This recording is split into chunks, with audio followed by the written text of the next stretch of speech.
Assalamualaikum warahmatullahi wabarakatuh. Perkenalkan, nama saya Ade Rahma Putriani, NIM 206310003. Saya berasal dari Prodi Perbankan Syariah, Lokal 1A, Semester 1.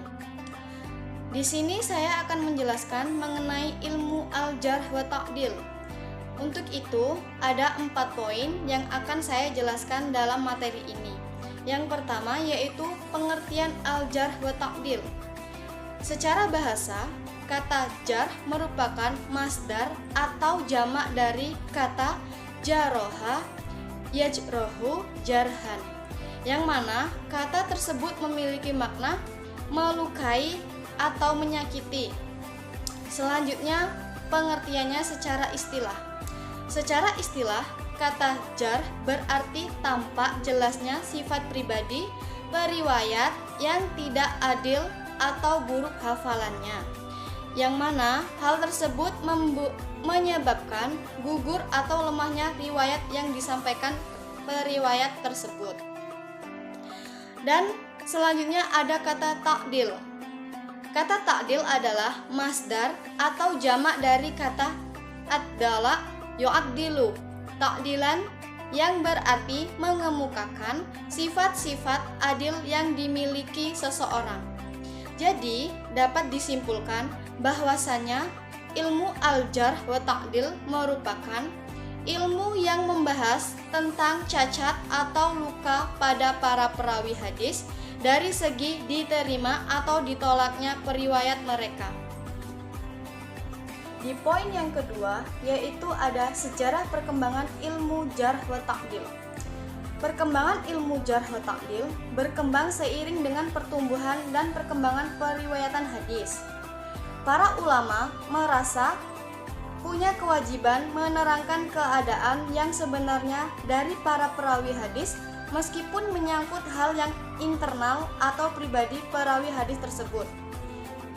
Tujuannya demi menjaga kemurnian hadis, karena pada saat itu terdapat perdebatan tentang kualitas perawi hadis sejak masa sahabat.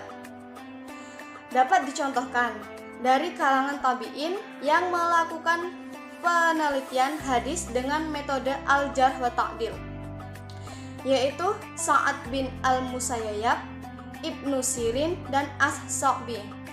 Pada masa itu masih sedikit perawi hadis yang dipandang jauh dari lemah dan cacat. Oleh karena itu, perawi itu sebagian berasal dari sahabat, sedangkan perawi lain berasal dari bukan sahabat. Para ulama menjelaskan beberapa perawi hadis hasan, hafalannya lemah dan kurang kuat atau riwayatnya itu tidak jelas, serta tidak terdapat dalam kitab al-jarh wa ta'dil. Pada permulaan abad ke-11, baru terdapat banyak perawi yang lemah. Hal demikian terjadi karena periwayatan yang tidak teliti, misalnya mengirsalkan hadis dan merafakkan hadis yang sebenarnya mauquf, yang dilakukan oleh Ibnu Harun Abdani. Dan akhirnya setelah itu pada abad ke-3 Hijriah, ulama mulai menyusun kembali kitab-kitab al-jarh wa ta'dil yang di dalamnya terdapat nama perawi. Contoh, tokoh-tokoh yang terkenal antara lain yaitu Yahya bin Ma'in dan Al-Bukhari. Penelitian tentang keadaan para perawi hadis untuk kemudian melakukan penelitian dan melakukan atau memberi penilaian secara objektif dan penuh rasa tanggung jawab, sehingga agar hasil penelitian para ulama tersebut dapat dikodifikasi dan dijadikanlah satu dalam kitab-kitab al-jarh wa ta'dil. Selanjutnya ada poin yang ketiga, yaitu syarat-syarat penjarah dan pentakdil. Syarat yang pertama yaitu berilmu. Di sini, perawi harus menguasai berbagai macam disiplin ilmu agama, khususnya yang berkontraksi dengan ilmu hadis. Hal ini terjadi karena tanpa ilmu mustahil bagi para penjarah dan pentakdil dapat menyampaikan tuduhannya jika tidak berilmu. Oleh karena itu, ilmu sangat berarti dan sangat penting bagi penjarah dan pentakdir. Yang kedua, syaratnya yaitu takwa. Seorang penjarah dan pentakdir harus dalam keadaan takut pada Allah, karena akan sangat tidak baik jika penjarah dan pentakdir tidak meyakini keadaan Sang Pencipta. Syarat yang ketiga yaitu wara'. Adapun pengertian wara' di sini adalah orang yang selalu menjauh dari perbuatan maksiat. Penjarah dan pentakdir harus selalu menghindari perbuatan dan sifat maksiat agar tidak dimurkai oleh Allah Subhanahu wa taala. Syarat yang keempat yaitu jujur. Jujur di sini penjarah dan pentakdir harus selalu berlaku jujur baik dalam perbuatan maupun perkataannya. Yang dalam memberi persaksian si fulan agar orang yang menjarah tidak hanya ingin menjatuhkan orang yang tidak disukai saja. Syarat yang kelima yaitu jauh dari fanatik golongan. Maksudnya adalah penjarah dan pentakdir tetap mempertahankan atau memberi persaksian menurut sekte yang dianut mereka dan tidak menurut arogansi masing-masing sekte dari perawi hadis lainnya. Dan yang terakhir yaitu yang keenam, syaratnya adalah mengetahui sebab-sebab menjarah dan mentakdir. Adapun yang dimaksud dengan hal ini adalah di sini dimaksudkan agar penjarah dan pentakdir tidak semena-mena dalam menjarah dan mentakdir si fulan.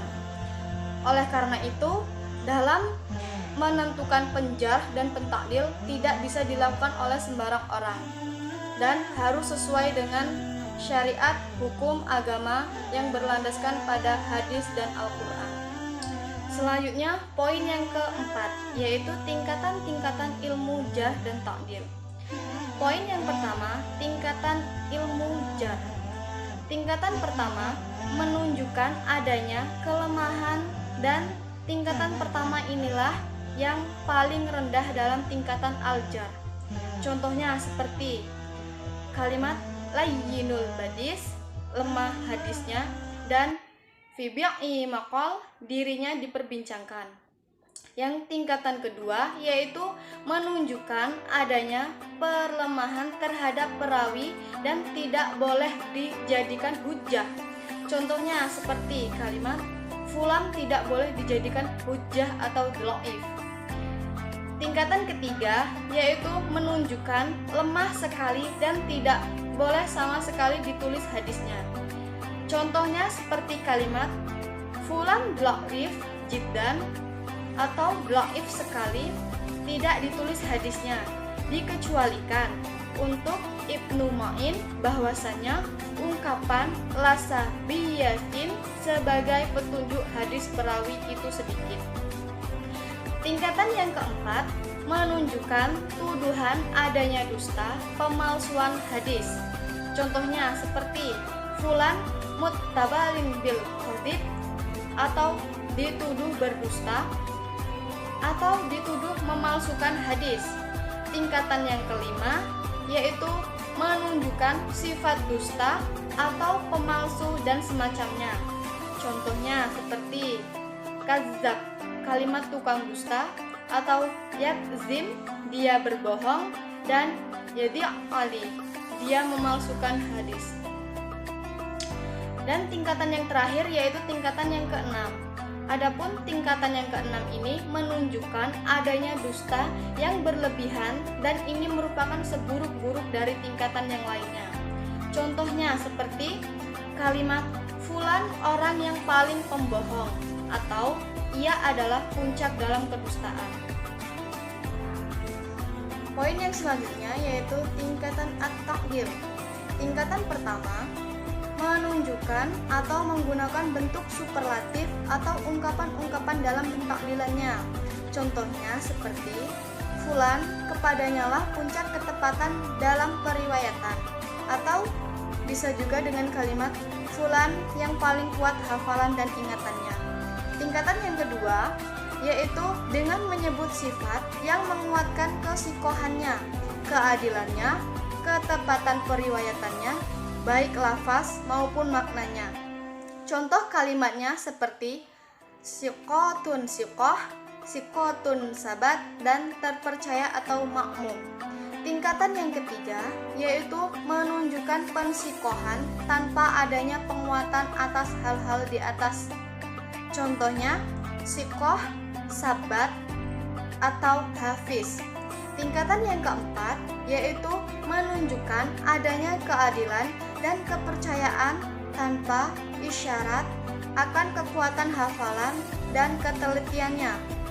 Contohnya seperti sabado, makmum atau dapat dipercaya, dan la ba'sa bihi atau tidak mengapa dengannya.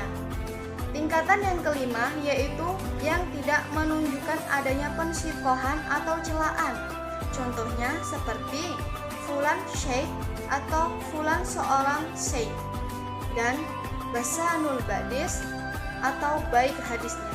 Dan tingkatan yang terakhir yaitu tingkatan yang keenam. Tingkatan yang keenam ini tingkatan yang isyaratnya mendekati celaan atau jar. Contohnya seperti kalimat hadis, hadisnya lumayan, dan yaktabu badi subuh atau ditulis hadisnya. Itulah tadi penyampaian materi dari saya. Semoga bisa bermanfaat bagi kita semua. Apabila terdapat banyak kesalahan, mohon dimaklumi karena realitanya kita di sini sama-sama belajar untuk berubah menjadi yang lebih baik. Untuk itu, apabila terdapat banyak kesalahan kata, saya meminta maaf. Saya akhiri. Wabillahi taufiq wal hidayah. Wassalamualaikum warahmatullahi wabarakatuh.